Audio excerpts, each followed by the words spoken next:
Hello, I'm Daniel, and welcome to the Emunah Project. We here at the Emunah Project are doing a series of videos on a variety of topics of benefit to returnees, Baalei Tshuva, returnees to Judaism, converts to Judaism, Gerim, and Noahides, Bnei Noach. On the subject of Tshuvah and the elements of Tshuvah, one of the first elements is to know, recognize, appreciate that what you are doing or what you're not doing is wrong. Because that's really the starting point. If you don't appreciate that what you're doing or what you're not doing is wrong, you can't really start off from there. Now, sometimes what you're doing or what you're not doing, you know it in a kind of an academic sense. Okay, it says in the Torah that I'm not supposed to do this. At first, you may not necessarily think it's all that big a deal. For example, there's a prohibition against wearing clothing of mixed fibers. You can't wear linen and wool, for example, mixed in the same garment. It's forbidden.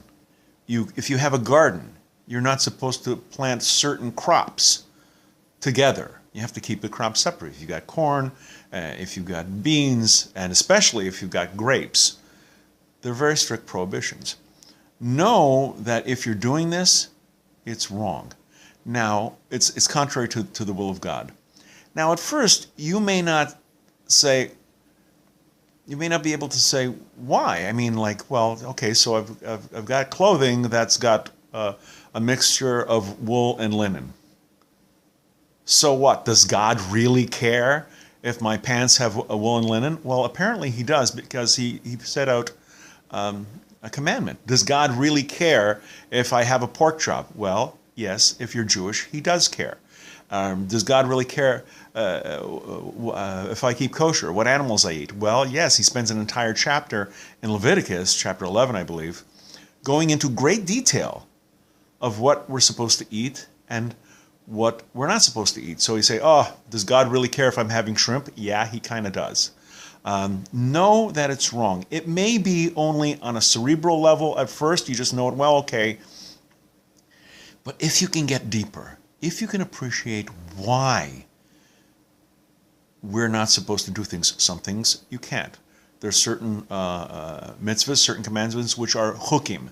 They don't have any apparent rhyme or reason to them. There's no obvious reason. For example, the commandment not to kill, not to steal. These rules make sense. Every society has them.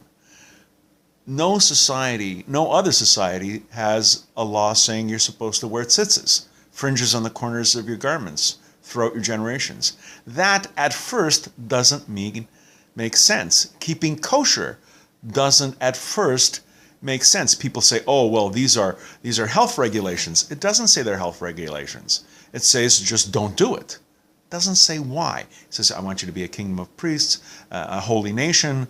But other than that, God is silent as to the why. Now, we can extrapolate. We can try and find meaning them, but at the pshat level, at the plain black and white text level, God will tell us what to do. He almost never tells us why. So in the process of Tshuvah, when you're doing something that you're not supposed to be doing, bacon double cheeseburgers, and we've spoken before about cardiac Jews, cardiac Noahides. Oh, I have a bacon double cheeseburger over here, but I keep the mitzvahs in my heart. I keep the commandments in my heart. No, you can't keep kosher in your heart. You can't refrain from certain actions in your heart. You have to do it in the physical world. Appreciate that what you're doing is contrary to the will of God. Don't even think in terms of right and wrong, because that kind of moral equivalence, it's a little too cloudy. But just say, this is consistent with the will of God. This is consistent with the life that Hashem wants for me, and this is inconsistent with what God expects from me as a good person, whether it's a Jew or a Noahide. know that what you're doing is wrong. There are other elements, of course, the next element will be to stop it.